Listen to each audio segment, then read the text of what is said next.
ಓ ಯಾ ಅದು ಸುನಿ ಸರ್ ಅಂದ್ರೆ. ಸುನಿ ಸರ್ ಹೇಳಿ, ಒಂದು ಅವ್ರ ಪರ್ಫಾರ್ಮೆನ್ಸ್ ನೋಡಿದಾಗ ನಮ್ಗೆ ಹಾಡು ಯಾವ ತರ ಇದೆ ಅನ್ನೋದಂತೂ ಗೊತ್ತಾಗಿದೆ. ನಾನು ಹೇಳ್ತಾ ಇದ್ದೆ, ಲಿರಿಕ್ಸ್ ತುಂಬಾನೇ ಗಮನ ಸೆಳೀತಾ ಇದೆ. ಒಂದು ಕಡೆ ಬಿಜು ಅವರ ರ್ಯಾಪ್ ಆಗಿರ್ಬೋದು, ಇನ್ನೊಂದು ಕಡೆ ಅಭಿನಂದನ್ ಅವರು ಶಿಶುನಾಳ ಶರೀಫರ್ ಸಾಲ್ಗಳು ಹೇಳಿತ್ತು.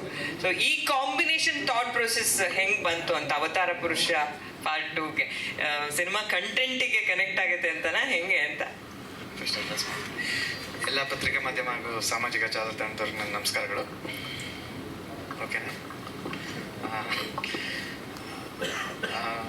ಅವತಾರ ಪುರುಷ 2 ಶುರು ಮಾಡೋ ಮುಂಚೆ ನನ್ನ ಒಂಚೂರು ಪರ್ಸ್ನಲ್ ತಗೊಂಡ್ಬಿಡ್ತೀನಿ. ಈಗ ಎಂಟ್ರಿ ಆದಾಗ ನವರಸನ್ ಅವ್ರು ಹೇಳಿದ್ರು, ಒಂದು ಸರಳ ಪ್ರೇಮ ಕಥೆ ನೋಡಿದೆ, ತುಂಬ ಅದ್ಭುತವಾಗಿತ್ತು, ಥಿಯೇಟ್ರಲ್ಲಿ ನೋಡ್ಕೊಂಡೆ ಮಿಸ್ ಮಾಡಿದೆ ಅಂತ. ಈ ರೀತಿ ಒಂದು 500 ಮೆಸೇಜ್ ಬಂದಿದೆ ನನಗೆ. ಸೊ ಪ್ರೈಮಲ್ ರಿಲೀಸ್ ಆಗಿದೆ, ದಯವಿಟ್ಟು ಎಲ್ಲರೂ ನೋಡಿ. ಸಾರಿ ಪುಷ್ಕರ್ ಸರ್. ಓಕೆ, ಅವತಾರ ಪುರುಷ 2 ಬರ್ತಿ ಕ್ರಾಸ್ ಪ್ರಮೋಷನ್. ಈ ಸಾಂಗ್ಗೆ ಆ್ಯಕ್ಚುಲಿ ನನಗೆ ಎನೆಸ್ಟ್ ಇದೆ. First to be frank, part 1 ನಾನು ಎಂಟರ್ಟೈನ್ಮೆಂಟ್ ಮಾಡಿ ಕಾನ್ಸೆಪ್ಟಿಗೆ ಕೂರಿಸಿದ್ದೀನಿ. ಸೊ ಪಾರ್ಟ್ 2 ಓಪನಿಂಗಿಂದನೇ ಕಾನ್ಸೆಪ್ಟ್ ಇರಲಿ ಅಂತ. ಬಟ್ ಸ್ಟಾರ್ಟಿಂಗ್ ನರೇಷನ್ ಮಾಡಿದಾಗ ಒಂದು ಹೇಳಿದೆ, ಕತೆ ಮತ್ತೆ ಬೆಂಗಳೂರಿಗೆ ಒಂಚೂರು ಬಿಟ್ಕೊಡೋದಾದ್ರೆ, ಕತೆ ಮತ್ತೆ ಅವತಾರ ಪುರುಷ 1 ಎಂಡಲ್ಲಿ ನೆನಪಿರೋದಾದ್ರೆ ಶರಣ್ ಸರ್ನ ಮನೆಯಿಂದ ಆಚೆ ಹಾಕಿರ್ತಾರೆ. ಸೊ ದಟ್ ಅವ್ರು ಮತ್ತೆ ಬೆಂಗಳೂರು ಬಂದಿರ್ತಾರೆ, ಮತ್ತೆ ಅವ್ರ ಲೈಫು ಶೂಟಿಂಗ್ ಲೈಫಿಂದನೇ ಶುರುವಾಗುತ್ತೆ. ಸೊ ಅಲ್ಲಿ ಒಂದು ಸಾಂಗ್ ಅಂತ ಪುಷ್ಕರ್ ಸರ್ಗೆ ಎಕ್ಸ್ಪ್ಲೇನ್ ಮಾಡಿದ್ದೆ. ಆಮೇಲೆ ನಾನು ಬೇಡ ಪಾರ್ಟ್ 2 ಡೈರೆಕ್ಟ್ ನಾವು ಹೋಗೋಣ ಅಂತ ಇಟ್ಕೊಂಡಿದ್ದೆ. ಸೊ ಅದಾದ್ಮೇಲೆ ಇಲ್ಲ, ಪುಷ್ಕರ್ ಸರ್ ಅಲ್ಲೊಂದು ಶರಣ್ ಸರ್ ಅಂದರೆ ಎಂಟರ್ಟೈನ್ಮೆಂಟ್ ಎಕ್ಸ್ಪೆಕ್ಟ್ ಮಾಡೇ ಮಾಡ್ತಾರೆ, ಅಂದರೆ ಫನ್ ಎಂಟರ್ಟೈನ್ಮೆಂಟ್ ಆ ರೀತಿದು. ಸೊ ಈ ಸಾಂಗ್ ಮಾಡೋಣ ಅಂತ ಅಂದ್ಕೊಂಡಿದ್ರು. ನಾನು ಪೋಸ್ಟ್ ಪ್ರೊಡಕ್ಷನ್ ಸರ್ ಬಿಸಿ ಇದ್ದೆ, ಬೇಕೋ ಬೇಡವೋ ಅನ್ನೋ ಒಂದು ಗೊಂದಲದಲ್ಲೇ ಇದ್ದು. ಪುಷ್ಕರ್ ಸರ್ ಒಂದು ಟ್ರೈ ಮಾಡಿ ಒಂದು ಸಾಂಗ್ ಮಾಡಿದ್ರು. ಹೆಣ್ಣು ಮತ್ತು ಎಣ್ಣೆ ಬಗ್ಗೆ ಒಂದು ಅದ್ಭುತವಾಗಿ ಸಾಂಗ್ ಮಾಡಿದ್ದಾರೆ. ಇನ್ಫ್ಯಾಕ್ಟ್ ಎಲ್ಲರಿಗೂ ಇಷ್ಟ ಆಯಿತು.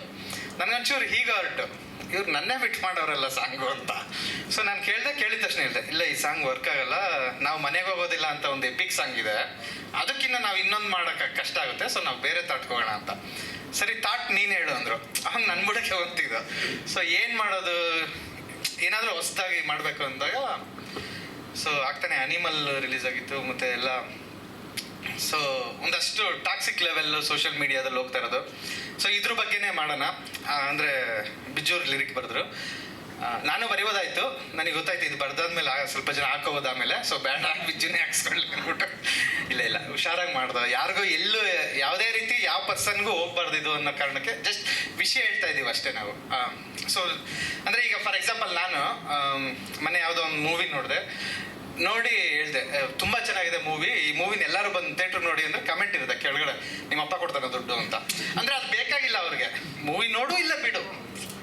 ಬಟ್ ಕೆಲವ್ರಿಗೆ ತುಂಬ ಸ್ಯಾಟಿಸ್ಫ್ಯಾಕ್ಟ್ ಇದ್ರೆ ನೆಗೆಟಿವ್ ಕಮೆಂಟ್ ಮಾಡಬೇಕು. ಅದಕ್ಕೆ ನಾವು ಮತ್ತೆ ನೆಗೆಟಿವ್ ಮಾಡಿದ್ರೆ ಅವ್ನು ಇನ್ನೂ ಖುಷಿ ಆಗ್ತಾನೆ, ಅಂದರೆ ಒಂದು ಯುದ್ಧಕ್ಕೆ ರೆಡಿ ಆದವ ಅಂತ. ಅಂದರೆ ಈ ರೀತಿ ಕಮೆಂಟ್ಸ್ಗಳು ಅಂದರೆ ಸುಮ್ಮನೆ ಅನ್ನೆಸೆಸರಿ ಈಗ ನೆಗೆಟಿವ್ ಸುಮ್ಮನೆ ಆಗ್ತಾ ಇದ್ದಾರೆ ತುಂಬ ಜನ. ಮತ್ತು ತಮ್ಮನೇಲೂ ಅಷ್ಟೇ, ನಿಮ್ಗೆ ಹೇಳ್ತಿಲ್ಲ ಅನ್ಕೋಬೇಡಿ, ನಿಮ್ಗೂ ಅಂದರೆ ಹರ್ಟ್ ಆಗುತ್ತೆ ಅದೆಲ್ಲ ಬಿಟ್ಟು ಸರ್ ಒಂಚೂರು ಹಿಂದೆ ಅಲ್ಲ ಅಲ್ಲಿಗೆ ಹೋಗ್ಬಿಡೋಣ ಅಂತ ಅಂದರೆ ಹರ್ಟ್ ಆಗುತ್ತೆ ಆ ರೀತಿ ಏನಿಲ್ಲ. ಜಸ್ಟ್ ಆ ತಮ್ಮನೇಲಿ ನೋಡಿ ಹೋದಾಗ ವಿಚಾರ ತುಂಬ ಬೇರೆ ಇರುತ್ತೆ. ಈಗ ಇವತ್ತು ಅವತಾರ ಪುರುಷ 2 ಸಾಂಗ್ ರಿಲೀಸು, ಬಟ್ ತಮ್ಮನೇಲಿ ಹಾಕೋದು ಸುನಿ ಯೂಟ್ಯೂಬರ್ಸ್ಗೆ ಹೇಳಿದ್ದಾದ್ರು ಏನು ಅಂತ. ಆ ರೀತಿ ಯಾರು ಬೈಕ್ ಹೋಗ್ಬಿಡಿ ದಯವಿಟ್ಟು. ಸೊ ಸುಮ್ಮನೆ ಅಂದರೆ ವಿಚಾರಗಳು ಈ ರೀತಿ ತುಂಬ ಇದ್ದಾವೆ. ಸೊ ಇದ್ರ ಬಗ್ಗೆ ಸಾಂಗ್ ಮಾಡೋಣ ಅಂತ ಹೇಳಿ ಕೆಲವು ಬಿಜು ಅವರು ತುಂಬ ಒಳ್ಳೆ ಲೈನ್ಸ್ ಬರೆದ್ರು. ಈಗ ನ್ಯೂಸ್ಗಳು ಏನಂತೀರ ನೋಡಿದ್ರೇನೆ ಶಾಕ್ ಆಗ್ತೀರಾ ಆ ರೀತಿದು. ತಮ್ಮನೇಲ್ ಬಗ್ಗೆ ಒಂದು ಬರೆದ್ರಲ್ಲ, ಓಕೆ ಬರುತ್ತೆ, ನಾವು ನೋಡೇ ಬಿಡೋಣ. ಓಕೆ, ಸೊ ಅದೊಂದು. ಸೊ ಇವಿಷ್ಟು ಬರೆದ್ಮೇಲೆ ರ್ಯಾಪು ನನಗೆ ತೀರಾ ಹೊಸದು. ನಂದು 2 ಲೈನ್ ಥರ ಯೂಸ್ ಮಾಡಿದ್ದೆ, ಬಟ್ ಇಡೀ ಸಾಂಗಲ್ಲಿ ರ್ಯಾಪು ನನಗೆ ತೀರಾ ಹೊಸದಿತ್ತು. ನಾನು ಬೇಸಿಕಲಿ ಬಿಜು ಫ್ಯಾನ್ ನಾನು, ಬಟ್ ಆದರೆ ರ್ಯಾಪಿಗೆ ತುಂಬ ಫ್ಯಾನ್ ಇಲ್ಲ ನಾನು. ಪಟ ಪಟ ಪಟ ಪಟ ಹೋಗ್ತಾ ಇರುತ್ತೆ. ನನಗೊಂದು ಕೇಳಿದ್ಮೇಲೆ ಒಂದು 5 ನಿಮಿಷ ಬೇಕು, ಯಾಕಂದರೆ ನಾವು ಪ್ರತಿ ಅಕ್ಷರನೂ ಲಿರಿಕ್ಸ್ ಕೇಳಿ ಎಂಜಾಯ್ ಮಾಡೋರು.